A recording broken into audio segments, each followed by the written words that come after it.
కూడి వచ్చిన మీకందరికీ కూడా ప్రభు అయిన యేసుక్రీస్తు నామంలో శుభాభివందనాలు తెలియపరుస్తున్నాను.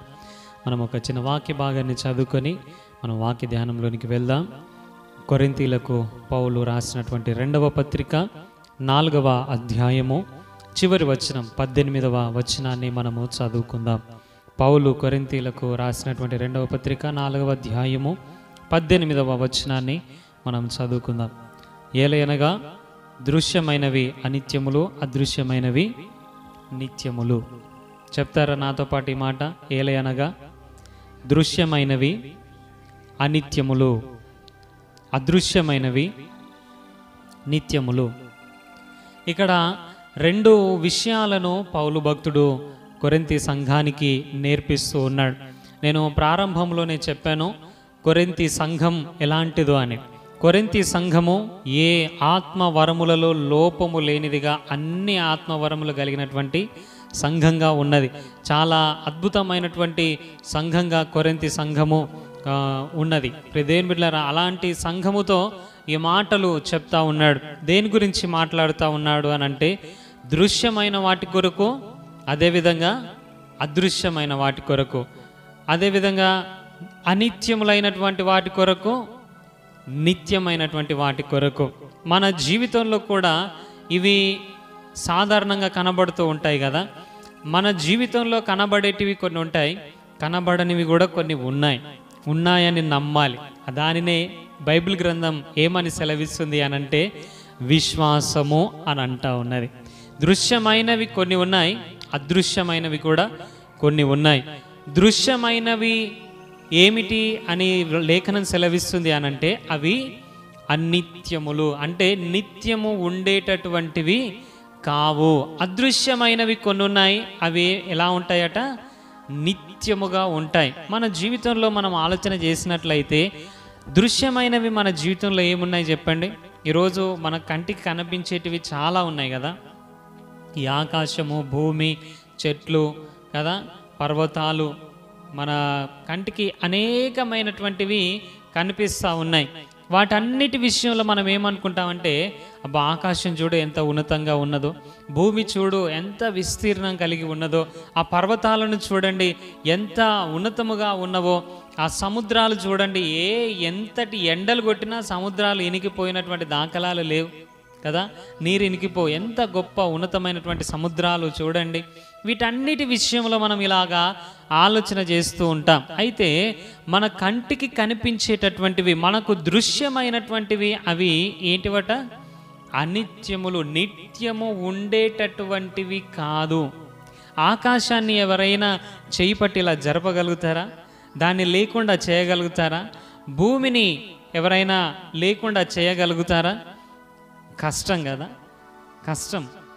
కానీ దేవుని లేఖనాలు ఏం సెలవిస్తున్నాయనంటే, ఇప్పుడు మన కంటికి ఏవైతే కనబడుతున్నావో, ఏవైతే గొప్పవి, వీటిని ఎవరు జరపలేరు, వీటిని ఎవరు కదపలేరు అని మనము వేటి గురించి అనుకుంటున్నామో అవన్నీ కూడా ఎలాంటివట? అనిత్యములు, నిత్యము ఉండేటటువంటివి కాదు. ఒకరోజు ఇవన్నీ కూడా ఏమైపోతాయి? గతించిపోతాయని ప్రకటన గ్రంథం 21వ అధ్యాయం 1వ వచనంలో రాయబడినది. ప్రియ దేవుని బిడ్డలారా, అంతటా నేను క్రొత్త ఆకాశమును క్రొత్త భూమిని చూచితిని. మొదటి ఆకాశమును మొదటి భూమియు గతించిపోయెను, సముద్రమును ఇకను లేదు. ఏమైపోయినట? ఇవి గతించిపోయాయట, ఇక లేదట. మొదట కనబడినటువంటి భూమి లేదు, మొదట కనబడినటువంటి ఆకాశము లేదు, అవన్నీ ఏమైపోయినాయి?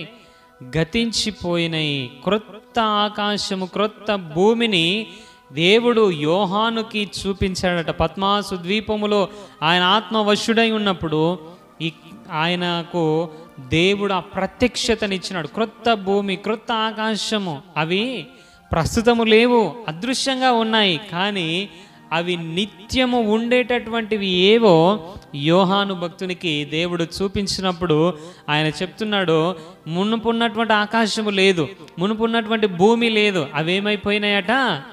గతించిపోయాయట. మనం అనుకుంటామో ఇవి నిత్యం ఉంటాయేమో, వీటిని ఎవరు కదపలేరేమో అని అనుకుంటాం. కానీ ఈ ఆకాశము, భూమి ఇవన్నీ గతించిపోయే దినం ఒకరోజు రాబోతున్నాయి. ఇవన్నీ కూడా అనిత్యములే ప్రియ దేవుని బిడ్డలారా. అదేవిధంగా ఈ లోకములో మనకు ఏవైతే కనబడుతున్నాయో అది ఏదైనప్పటికీ కూడా, ఈ లోకంలో కనబడే ప్రతిదీ కూడా అవన్నీ అనిత్యములే, అనిత్యములే, అనిత్యములే. ఈ లోకంలో నువ్వు ఏది చూసినా, నువ్వు ఏది చూసి అబ్బో ఇది ఎంత ఉన్నతమైనదని అనుకున్నా, తాజ్మహల్ని చూసినా, ఇంకా ఎలాంటివి ఏది వండర్స్, ఈ భూమిలో వండర్స్ ఉన్నాయి కదా, ఈ వండర్స్ ఏవి చూసినా అవన్నీ కూడా ఎలాంటివట? అనిత్యములట. నిత్యమైనవి కొన్ని ఉన్నాయి, అవి ఇప్పుడు ఎలా ఉన్నాయి? అదృశ్యంగా ఉన్నాయి. అయినప్పటికీ కూడా అవి నిత్యముగా ఉంటాయి ప్రియ దేవుని బిడ్డలారా. అదేవిధంగా మన జీవితంలో కూడా కొన్ని దృశ్యమైనవి ఉన్నాయి, అదృశ్యమైనవి రాబోతూ ఉన్నాయి ప్రియ దేవుని బిడ్డలారా. మన జీవితంలో కూడా దృశ్యమైనవి కొన్ని ఉన్నాయి. ఏంటివి అవి అనంటే గొల్యాతులు, ఎరికో గోడలు కదా, అంటే సమస్యలు. గొల్యాతు లాంటి సమస్యలు, ఎరికో గోడలు లాంటి సమస్యలు. అందుకే ఇక్కడ 2 కొరింథీ గ్రంథములో 4వ అధ్యాయం పైన వచనం 18 పైన 17వ వచనాన్ని మనం చూసినట్లయితే క్షణమాత్రముండు చులకని శ్రమ అని అంటాడు. ఎంతకాలమట చెప్పాలి? ఎంతకాలమట? క్షణమాత్రం. క్షణం ఎంతసేపు గడిచిపోతుంది చెప్పండి? చిటిక వేస్తే క్షణం గడిచిపోతుంది కదా. క్షణమాత్రం ఉండేటటువంటి ఎలాంటి శ్రమలట అవి? చులకని శ్రమ. చులకని శ్రమ. మనమేమనుకుంటాం? ఇది చాలా భారమైన శ్రమ అనుకుంటాం. కానీ దేవుడేమంటున్నాడు అనంటే చులకని శ్రమ అని అంటున్నాడు. ఈ చులకని శ్రమ ఎంతసేపు ఉంటుంది? ఇది క్షణమాత్రం ఉంటుంది ప్రియ దేవుని బిడ్డలారా. క్షణమాత్రమే ఉంటుంది. అది కూడా ఎలాంటి శ్రమ? చులకని శ్రమ. ఈరోజు మనకు చాలా భారంగా కనబడుతున్నటువంటి పరిస్థితి మనకు కనబడుతూ ఉండొచ్చు, చాలా ఉన్నతంగా కనబడుతూ ఉండొచ్చు. మనకు చాలాసార్లు ఉక్కిరి బిక్కిరి అయిపోయినటువంటి పరిస్థితులు, ఊపిరాడనటువంటి పరిస్థితులలో ఉక్కిరి బిక్కిరి అయిపోతున్నటువంటి పరిస్థితులుగా మన శ్రమలు మనకు కనబడుతూ ఉండొచ్చు. ఇశ్రాయేలు ప్రజలు గొల్యాతు ముందు నిలబడినప్పుడు కూడా వాళ్ళ పరిస్థితి ఎలా ఉన్నదనంటే, గొల్యాతు హైటు వీరికి లేదు, గొల్యాతుకున్నటువంటి దేహదారుఢ్యం వీరికి లేదు, గొల్యాతుకున్నటువంటి బలము వీరికి లేదు. ఆయనకున్నటువంటి వస్త్రధారణ, ఆయన పట్టుకున్నటువంటి బల్లెము, ఆ డాలు, ఆ కత్తి, వాటన్నిటి గురించి ఆలోచన చేస్తూ ఉన్నప్పుడు వీళ్ళు ఎలా కనబడ్డారట? చాలా చాలా చిన్నగా కనబడుతున్నారట. ఇశ్రాయేలు ప్రజలు కూడా అక్కడ కానాను దేశాన్ని వేగు చూసినప్పుడు ఇశ్రాయేలు ప్రజలలో చాలామంది చెప్పినటువంటి సాక్ష్యం ఎలా ఉన్నదనంటే, మేము అక్కడ ఉన్నటువంటి వారందరి దృష్టికి ఎలా కనబడ్డామట చెప్పాలి? ఎలా కనబడ్డాం? చిన్నగా మిడతలాగా కనబడ్డాం. మా దృష్టికి కూడా మేము అట్లనే ఉన్నాం. చూడండి ఇక్కడ ఎలా మాట్లాడుతున్నారు ఇశ్రాయేల్ ప్రజలు. అక్కడ వేగు చూసినప్పుడు ఆ ప్రజలందరూ కూడా చాలా ఉన్నత దేహులుగా కనబడతా ఉన్నారు, చాలా బలవంతులుగా కనబడతా ఉన్నారు. అయితే వారి దృష్టికి వీరెలా కనబడుతున్నారట? మిడతల్లాగా కనబడుతున్నారట. అయితే మా దృష్టికి కూడా మేము అట్లనే ఉన్నామని అంటున్నారు. ఎంత బాధాకరమైనటువంటి మాటలు మాట్లాడుతున్నారు. వారి దృష్టిలో ఎలా కనబడుతున్నారో వీరే చెప్తున్నారు, వీరి దృష్టిలో ఎలా కనబడుతున్నారో వీరే చెప్తున్నారు. ఎలా కనబడుతున్నారట? మిడతలలాగా కనబడుతున్నారట. అక్కడికి పోతే కాలుతో నలిపేస్తారు ఇక మనల్ని అన్నట్లుగా చెప్తా ఉన్నారు. ప్రియ దేవుని బిడ్డలారా, ఈ దినం మన జీవితంలో కూడా మనకు ఎదురైతున్నటువంటి సమస్యలు, మనకు ఎదురైతున్నటువంటి కష్ట నష్టాలు, మనకు ఎదురైతున్నటువంటి ఆ ఆటుపోటులు మన జీవితంలో కూడా ఎలా కనబడుతున్నాయి అంటే, ఒక పెద్దగా అంత పర్వతం ఎత్తున ఎగిసి పడుతున్నటువంటి ఒక అలలాగా కదా, ఒక గొల్యాతులాగా, ఒక ఎరికో గోడల్లాగా, ఒక అనాలేకీయులలాగా, ఒక ఉన్నత దేహంలాగా ఇక వాటిని చూస్తే మమ్మల్ని నలిపేస్తారు. ఇక మా జీవం ఏ పాటిది, మేము ఏ పాటోళ్ళ, మేము మిడతల లెక్కనే ఉన్నాం. ఇలాంటి మాటలే మనం మాట్లాడుతూ ఉండొచ్చు ప్రియ దేవుని బిడ్డలారా. మన సమస్యలు ఈరోజు మనకు ఎదురుగా అదే విధంగా నిలుచున్నాయేమో, అదే విధంగా మనకు కనబడుతున్నాయేమో. కానీ ఇక్కడ రాయబడినటువంటి మాట మనకు ఎంతో ధైర్యాన్ని ఇస్తుంది. ఏంటిదట, ఈరోజు నీకు ఏదైతే కనబడుతుందో గొలియాతులాగా, ఈరోజు నీకు ఏదైతే ఎరికో గోడలాగా కనబడుతున్నదో, ఈరోజు సముద్ర తరంగంలాగా అంత పర్వతపు ఎత్తున ఎగిసి పడుతున్నటువంటి శ్రమలు నీకు ఏవైతే కనబడుతున్నాయో అవన్నీ కూడా ఎలాంటివట, అవన్నీ అనిత్యములు. ప్రియ దేవుని బిడ్డలారా, హల్లెలూయా. అవన్నీ కూడా అనిత్యములు, నిత్యం ఉండేటటువంటిది కాదు. ఎంతకాలం ఉన్నాడు గొలియాతు ఎంతకాలం ఉన్నాడు? కొన్ని రోజులు వస్తూ ఉన్నాడు, చెప్తా ఉన్నాడు, వెళ్తా ఉన్నాడు. అయితే ఒకసారి ఒక రోజు వచ్చింది, దావీదు రానే వచ్చాడు, గొలియాతు ఆ తర్వాత కనబడలేదు. ప్రియ దేవుని బిడ్డలారా, కనబడ్డాడా దావీదు? గొలియాతు కనబడ్డాడా? మరలా దావీదు వచ్చే అంతవరకే గొలియాతు కనబడ్డాడు. దావీదు వచ్చిన తర్వాత ఆ యొక్క మరలా గొలియాతు కనబడలేదు. ప్రియ దేవుని బిడ్డలారా, మరలా గొలియాతు కత్తి కనబడ్డది కానీ గొలియాతు కనబడలేదు. ఇశ్రాయేలు ప్రజలు అనుకున్నాడు, వీడు ఎంతకాలం ఉంటాడో మాకు, ఇంకా వాడు ఉన్నన్ని రోజులు మాకు భయమే, భీతే, మేము గెలవలేము వాణ్ణి అని అనుకున్నారు. కానీ అక్కడ దావీదును దేవుడు వాడుకున్నాడు. మరుసటి రోజు నుంచి గొలియాతు లేడు. ప్రియ దేవుని బిడ్డలారా, ఎరికో గోడల చుట్టూ చూస్తూ ఉన్నారు. ఆ ఎరికో గోడల యొక్క విస్తీర్ణాన్ని చూస్తూ ఉన్నారు. ఎరికో గోడల యొక్క ఆ పరిస్థితిని చూస్తూ ఉన్నప్పుడు ఎంతకాలం ఉంటాయో అని అనుకుంటున్నారు. 7 దినములు తిరిగారు. 7వ దినము తర్వాత ఎరికో గోడలు కనబడ్డాయా? లేదు. ప్రియ దేవుని బిడ్డలారా, వారు అనుకున్నారు ఇవి నిత్యం ఉంటాయేమో అనుకున్నారు. ఈరోజు చైనా వాల్స్ని చూసి అబ్బో ఎంత ఉన్నతమైనయో అని అనుకుంటున్నాం. కానీ ఎరికో గోడలు చాలా ఉన్నతమైనటువంటివి. 6 రథములు అవలీలంగా ఆ గోడల మీద పరిగెత్తేటివట. మన గోడ మీద ఏమైనా ఒక టైర్ అయినా పరిగెత్తగలుగుతుందా? ఒక సింగిల్ బండి అయినా, ఒక సైకిల్ అయినా కదా? 6 రథములు అవలీలంగా పరిగెత్తగలిగేటటువంటి విస్తీర్ణం కలిగినటువంటి అంత బలమైన దృఢమైన గోడలు కదా. 6 రథములు అంటే చూడండి, ఇప్పుడు మనకున్న హైవే 4 వే అయితేనే మనకు ఎంత విశాలంగా కనబడుతున్నదో కదా. 2 బస్సులు ఇటు, 2 బస్సులు అటు పోతేనే అబ్బా ఎంత వెడల్పుకున్నదో ఈ రోడ్ అని అనుకుంటున్నాం. 6 రథములు అవలీలంగా వెళ్ళగలుగుతాయట. అంటే అంత బలమైనటువంటి ఆ ఎరికో గోడలను చూసి వీళ్ళు ఏమనుకున్నారంటే, ఇశ్రాయేల్ ప్రజలు అవి నిత్యం ఉంటాయేమో, వీటిని మేము దాటలేమేమో అని అనుకున్నారు. కానీ ప్రియ దేవుని బిడ్డలారా, 7 రోజులు తిరిగిన తర్వాత మరి ఒకసారి 8వ రోజులో ఆ ఎరికో గోడలు కనబడలేదు. ప్రియ దేవుని బిడ్డలారా, ఎరికో గోడలు కనబడలేదు. ప్రియ దేవుని బిడ్డలారా, ఈ దినం నీ జీవితంలో కూడా గొలియాతు లాంటి పరిస్థితులు, ఎరికో గోడల లాంటి పరిస్థితులు, ఎర్ర సముద్రం లాంటి పరిస్థితులు ఉన్నాయేమో, కానీ అవి నిత్యము కాదు, అవి అనిత్యములే. ఇశ్రాయేలు ప్రజలు ఎర్ర సముద్రం ముందు వచ్చినప్పుడు అనుకున్నారు, ఇక మేము మేము వారికి దాసులం అయిపోతాము, ఇక మేము చచ్చిపోతాము, ఇక మాకు పని అయిపోయిందని అనుకున్నారు. కానీ ఇశ్రాయేలు ప్రజలను దేవుడు ఎలా నడిపించాడట? ఎర్ర సముద్రమును చీల్చి ఆరిన నేలలో నడిపించినాడు. అక్కడ ఒక మంచి మాట నా దేవుడు పలికిస్తాడు, నేడు మీరు చూచిన ఐగుప్తీయులను మీరు ఇక ఎన్నడూ చెప్పాలి, ఎన్నడూ చూడలేరు. ప్రియ దేవుని బిడ్డలారా, మీరు ఈ దినమున ఏ సమస్యనైతే ఎదుర్కొంటున్నారో, ఈ దినం ఏ సమస్య అయితే మిమ్మల్ని బాధిస్తున్నదో, ఏ శ్రమ మిమ్మల్ని కృంగదీస్తున్నదో, ఏ మనుషుల మాటలు మిమ్మల్ని వేధిస్తున్నాయో, ఏ పరిస్థితులు, ఏ అనారోగ్య పరిస్థితులు, ఏ ఆర్థిక ఇబ్బందులు అయితే మీరు చూస్తున్నారో, దేవుడు అంటున్నాడు అవి అనిత్యములు. నేడు మీరు చూచిన రోగములు, నేడు మీరు చూస్తున్నటువంటి శ్రమలు, నేడు మీరు చూస్తున్నటువంటి ఇరుకులు, నేడు మీరు చూస్తున్నటువంటి ఆర్థిక ఇబ్బందులు ఇక ఎన్నడూ చూడరు.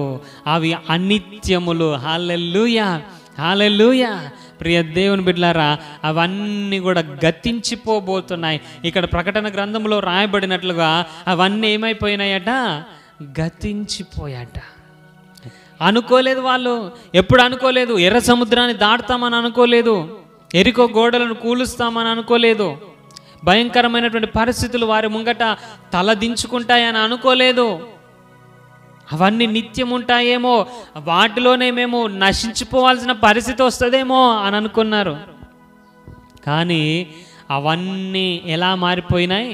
అనిత్యములుగా మారిపోయినాయి. ప్రియ దేవుని బిడ్డలారా, ఈరోజు దృశ్యమైనవి అనిత్యములు, అదృశ్యమైనవి నిత్యములు. అదృశ్యమైనవి ఏమున్నాయి మన జీవితంలో ప్రియ దేవుని బిడ్డలారా? అదృశ్యంగా దేవుడు నీ కొరకు దాచిపెట్టినటువంటి మేలులు ఉన్నాయి, నీ కొరకు దాచిపెట్టినటువంటి ఆశీర్వాదాలు ఉన్నాయి, నీ కొరకు దాచిపెట్టినటువంటి ప్రకటన గ్రంథంలో మనం చూసినట్లయితే జీవ కిరీటం అట. ఏం కిరీటం అది? జీవ కిరీటం. జీవ కిరీటం అని అంటాడు.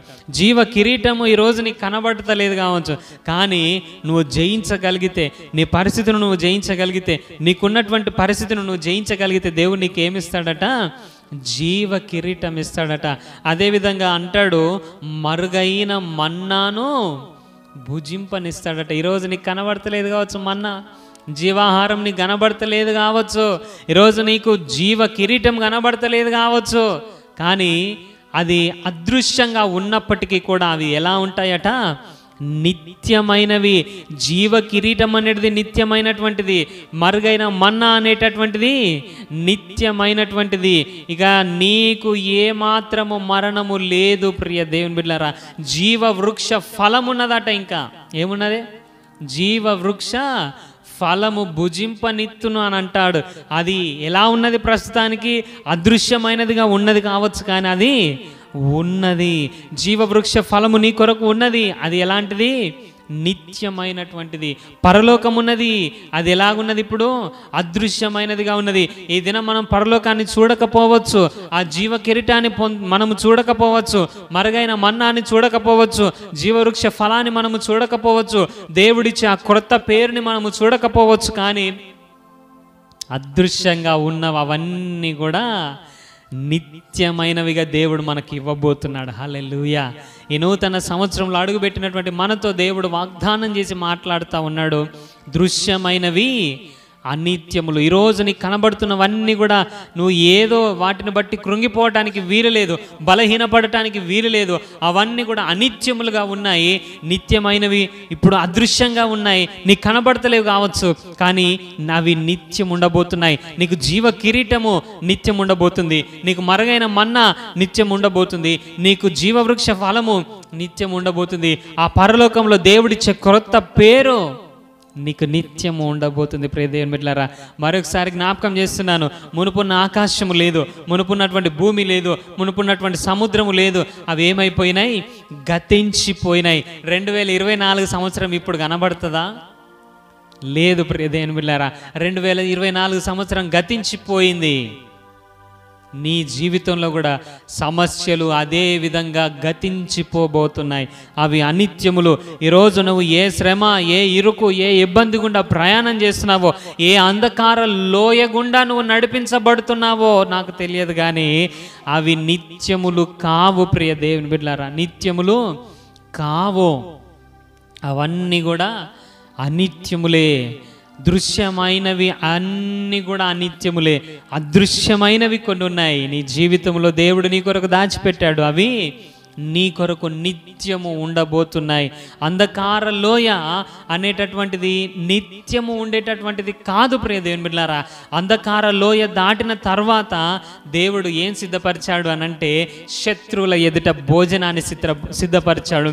నూనెతో తల అంటే అభిషేకాన్ని నీ కొరకు సిద్ధపరిచాడు.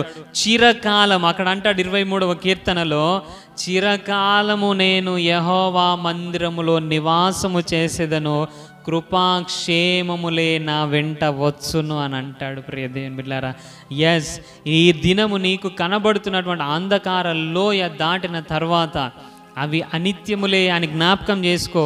అవి దాటిన తర్వాత నీ కొరకై నిత్యమైనవి దేవుడు దాచి ఉంచి పెట్టి ఉన్నాడు ప్రియ దేవుని బిడ్డలారా. కాబట్టి హెబ్రీలకు రాసినటువంటి పత్రిక 11వ అధ్యాయంలో మనం చూసినట్లయితే అక్కడ విశ్వాస వీరుల జాబితా మనకు కనబడుతుంది. వారందరూ కూడా అక్కడ అంటాడు, హెబ్రీలకు రాసిన పత్రిక 11వ అధ్యాయం 13వ వచనములో, వీరందరూ ఆ వాగ్దాన ఫలములు అనుభవింపకపోయినను దూరము నుండి చూచి వందనము చేసి తాము భూమి మీద పరదేశులమును యాత్రికులమునై ఉన్నామని ఒప్పుకొని విశ్వాసము గలవారై మృతి పొందారట. ఎలా మృతి పొందారు? ఎలా మృతి పొందారు? విశ్వాసము గలవారై మృతి పొందారు. అక్కడ కనబడుతున్నటువంటి లిస్ట్ అంతట్లో మనం చూసినట్లయితే ప్రతి ఒక్కరితో దేవుడు మాట్లాడినప్పుడు వారికి అప్పుడు అది కనబడలేదు, కానీ వారు ఏం చేశారట? విశ్వాసం ఉంచారట. అదృశ్యమైనవి ఉన్నాయనుటకు రుజువై ఉన్నదని అంటున్నాడు.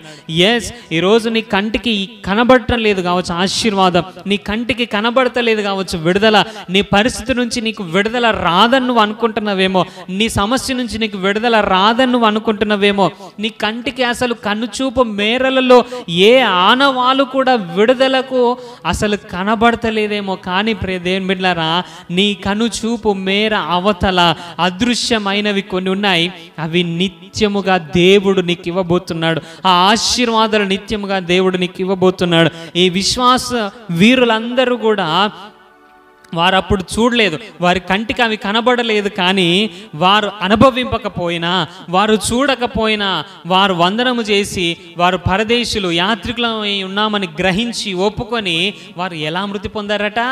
ఎలా మృతి పొందారట? విశ్వాసము గలవారుగా మృతి పొందారట. ఈరోజు చాలామంది ఎలా మృతి పొందుతున్నారంటే ఏమి సాధించలేని వారుగా మృతి పొందుతున్నారు, ఏదో కోల్పోయిన వారుగా మృతి పొందుతున్నారు. కానీ ఇక్కడ విశ్వాస వీరులు ఎలా మృతి పొందారట? విశ్వాసము గలవారిగా మృతి పొందారట. అవును, నేను అడుగుతున్నాను, చనిపోయే వారికి ఏ విశ్వాసం ఉంటుంది చెప్పండి? చనిపోయే వారికి ఏ విశ్వాసం అవసరం చెప్పండి? ఏ విశ్వాసం అవసరం? మనము బ్రతికుండగా ఈరోజు కాకపోతే రేపు ఆశీర్వదింపబడతామేమో, రేపు దీవింపబడతామేమో, రేపు మనకు ఆర్థిక ఇబ్బందులు తొలగిపోతాయేమో అన్న విశ్వాసం ఉంటుందేమో, కానీ చచ్చిపోయే వాళ్ళకి ఏంటిది విశ్వాసం? చచ్చిపోయే వాళ్ళు ఏ విశ్వాసంతో మృతి పొందాలి? అదే 16వ వచనంలో అంటాడు, అయితే వారు మరి శ్రేష్టమైన దేశమును అనగా పరలోక సంబంధమైన దేశమును కోరుచున్నారట. వాళ్ళకు దేవుడు వాగ్దానం చేశాడు, పాలు తేనెలు ప్రవహించే ఆ కానానునిస్తానని. వారు పొందుకోలేదట, వారు అనుభవింపలేదట, దూరము నుంచి చూశారట, వందనము చేశారట, యాత్రికులు పరదేశులమని గ్రహించారట, విశ్వాసము గలవారే మృతి పొందారట. దేని కొరకు విశ్వాసము తెలుసా? కానాను దేశము కంటే మరి శ్రేష్టమైన దేశం ఉన్నదట. అది పరలోక సంబంధమైనటువంటి దేశం అని గ్రహించి అది మేము పొందుకోవాలి, అక్కడ జీవవృక్షం మేము పొందుకోవాలి, అక్కడ మరుగైన మన్నా మేము పొందుకోవాలి, అక్కడ జీవవృక్ష ఫలమును మేము పొందుకోవాలి, జీవ కిరీటాన్ని మేము పొందుకోవాలని విశ్వాసము గలవారై మృతి పొందారట. ప్రియ దేవుని బిడ్డలారా, ఈ దినం మన జీవితంలో కూడా మనం చూసినట్లయితే నీతో కూడా దేవుడు మాట్లాడుతూ ఉన్నాడు. నువ్వు అనుభవించట్లేదు కావచ్చు, నువ్వు పొందుకోవట్లేదు కావచ్చు, కానీ ఒక దినం రాబోతున్నది ప్రియ దేవుని బిడ్డలారా, అది నీ జీవితంలో నిత్యము నిలిచిపోయే ఆశీర్వాదంగా నీ జీవితంలో దేవుడు ఇవ్వబోతున్నాడు. ఒకవేళ అది అనుభవింపకపోయినా నువ్వు విశ్వాసము గలవాడిగానే మృతి పొందాలి. ఎందుకంటే ఈ లోకములో అనుభవించే వాటికంటే ఉన్నతమైనటువంటివి దేవుడు మన కొరకు పరలోకములో దాచిపెట్టి ఉంచాడు. అందుకొరకై మనము విశ్వాసము గలవారమై మృతి పొందాలి. అందుకొరకై మనం విశ్వాసం కలిగి ఉండాలి. ఈరోజు నీ పరిస్థితి మారుతుంది, ఖచ్చితంగా మారుతుంది. ఒకవేళ మారక ముందే ఈ లోకాన్ని నువ్వు విడిచిపెట్టినట్లయితే విశ్వాసము గలవారిగానే మృతి పొందాలి. ఎందుకనంటే ఈ లోకంలో నేను అనుభవించలేదు కావచ్చు, కానీ అక్కడ నేను అనుభవిస్తాను. లాజరు ధనవంతుడి స్టోరీ మనకు తెలుసు కదా. లాజరు ఈ లోకంలో ఉన్నంత కాలము కూడా ఆ బాధ, వేదన, పేదరికము, ఆర్థిక ఇబ్బందులు అనుభవించి మృతి పొందాడు. కానీ ఎలాగున్నాడట పరలోకంలో? అబ్రహాము రొమ్మున ఆనుకొని నెమ్మది పొందుతున్నాడట. ఆ అబ్రహాము రొమ్మున ఆనుకొని నెమ్మది పొందుతున్నటువంటి లాజరు యొక్క చిటికన వేలు కొనతో ఒక్క డ్రాప్ వాటర్ వేస్తే తృప్తి పొందుకునే అవకాశం ఆ యొక్క సందర్భములో ఆ ధనవంతుడు కనబడతా ఉన్నాడు. ప్రియ దేవుని బిడ్డలారా, ఈరోజు దేవుడు మనతో కూడా మాట్లాడుతూ ఉన్నాడు. ధనవంతుని యొక్క ఆ డబ్బు పరలోకంలోనికి రాలేదు, ధనవంతుని యొక్క డబ్బు పరలోకానికి తీసుకొని పోలేదు. లాజరు యొక్క విశ్వాసము పరలోకానికి తీసుకొని పోయింది. లాజరు అనుకున్నాడు కావచ్చు, అదృశ్యమైన వాటి మీదనే మనసు ఉంచాడు కావచ్చు. ఈరోజు మనం కూడా అదే నమ్ముదాం, అదే విశ్వాసం కలిగి ఉందాం. ఒకరోజు మన జీవితంలో రాబోతుంది, ఒకరోజు మన జీవితంలో ఆ బ్రేక్ త్రూను దేవుడు తీసుకురాబోతున్నాడు. అది మన ఆర్థిక పరిస్థితిలోనైనా కావచ్చు, మన అనారోగ్య పరిస్థితిలోనైనా కావచ్చు, అది ఏ సమస్య అయినప్పటికీ సరే, దేవుడు మన జీవితంలో ఒకరోజు నిర్ణయించి పెట్టాడు. ప్రస్తుతం నీకు దృశ్యమైనవి అవి అనిత్యములు. నేడు మీరు చూసిన ఐగుప్తులను ఎన్నడూ చూడరు, నేడు మీరు చూసిన సమస్యలు నీకు ఎన్నడూ చూడరు. అదృశ్యమైనవి రాబోతున్నాయి, అదృశ్యమైనవి దేవుడు నీకు ఇవ్వబోతున్నాడు. అవి నీ జీవితంలో నిత్యముగా ఉండబోతున్నవి.